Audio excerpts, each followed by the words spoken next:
absolutely stunning in that magenta dress. Tell us, how did you come up with the look for tonight?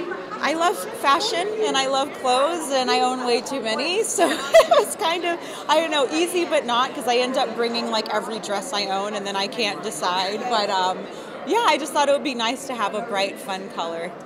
Well, it definitely looks amazing. So you would be a fashion designer then if you weren't an icon ballerina? I love fashion, I love shopping, but I think I might be involved in food in some way, but definitely creating. I think that I was born to create in some way. Have you ever considered making your own ballerina fashion line?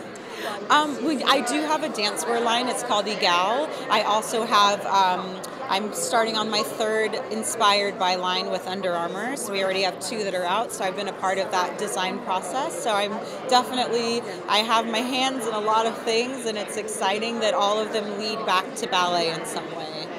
So definitely the jack of all trades. But speaking of inspiration, there's so many magazines they refer to you as a ballerina icon or the top 10 most beautiful ballerinas in the world.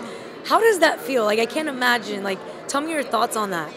You know, I've said this before, but I feel like I take it all with a grain of salt. Like, you know, everyone has their own opinions, and I feel like I'm so lucky to be able to have the platform that I have to bring ballet to more people. But the point of it all is not for me to say, like, I am the ballet, or, you know, I should be celebrated. It's to introduce people to this and to be able to be a black woman, a woman of color, and for people to look in a magazine and see a brown ballerina. To me, that's most important.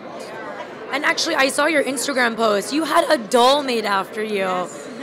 I mean, how did that feel, just in itself? I mean, to have Barbie approach me and want to collaborate and have my, you know, influence and what it was that I wanted Barbie to be, and I felt it was important that this iconic role that I performed, the Firebird, was really the first role that I did with American Ballet Theater that, you know, was the first black woman to perform that role in the company. So I felt that that role meant so much to me and so much to the little brown girls and boys that came to see me dance that role. So it only made sense to make Barbie the Misty Firebird Barbie. But to be able to be a part of someone so iconic like Barbie, who gives girls, young girls, you know, this dream, this reason to dream of being anything it is you want to be, I think that's what Barbie represents, and that's so beautiful.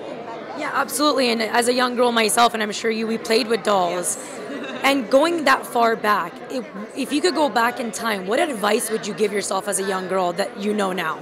I think that I would tell myself to be more, I was very patient, and I think a lot of dancers know that we have to be, but I think I would just say to, like, calm down and know that things were going to work out, and that, like the ballet technique, you know, there are no shortcuts in the ballet technique and no shortcuts in life. And I think it's, you know, about making a name for yourself in relationships, and that's most important.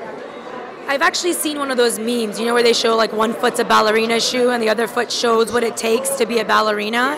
What does that mean to you, actually being a ballerina? It's something that I talk about a lot because, you know, social media can be a beautiful thing, but it also could be a horrible thing for people that, you know, don't want to share who they are, but they want to say a lot. And a lot of dancers are often told, like, oh, your feet are so ugly, like, cover them up, or, you know, get a pedicure.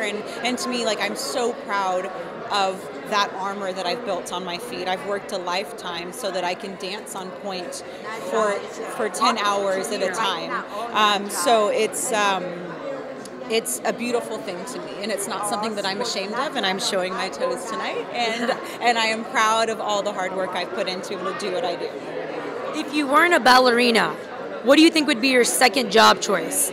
Or career choice, I would say? I mean, because of all of the opportunities I've been given, you know, I've written books and helped to design things, and I've, you know, written a book about cooking and lifestyle, and so but had I not had all of these experiences, I still think I would be somewhat involved in doing something artistic, and I often say maybe a chef.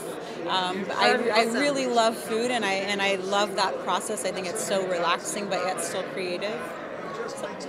And you know, we were talking about a platform and how being on social media could be a good thing and a bad thing. What would you say do you feel like you have a sense of responsibility on social media since you do have such a large platform and following? I think beyond social media, I think in every way that I represent myself and put myself out there, but of course on social media, I mean, I think that to be a positive Black female role model is so incredibly important, just because there are so many stigmas put on Black women and women of color of what they're not capable of, and seen as sexual objects, and I want to be able to show that we are smart and intelligent and can be graceful and can be ballerinas. And on a last note, what's a special, or like what's some advice that you would give to the girls that look up to you? I would say own, love, accept who you are. I think that, you look on social media and you see these makeup tutorials and people, and everyone looks the same, and everyone's trying to do these things and it's like, how is that special? I think being an individual and embracing everything about you that makes you you is so much more beautiful, and I think it's just important to love yourself, embrace yourself, and be your healthiest self. That's so beautiful. You're such an amazing woman, and good luck tonight. Thank you so much. Thank you.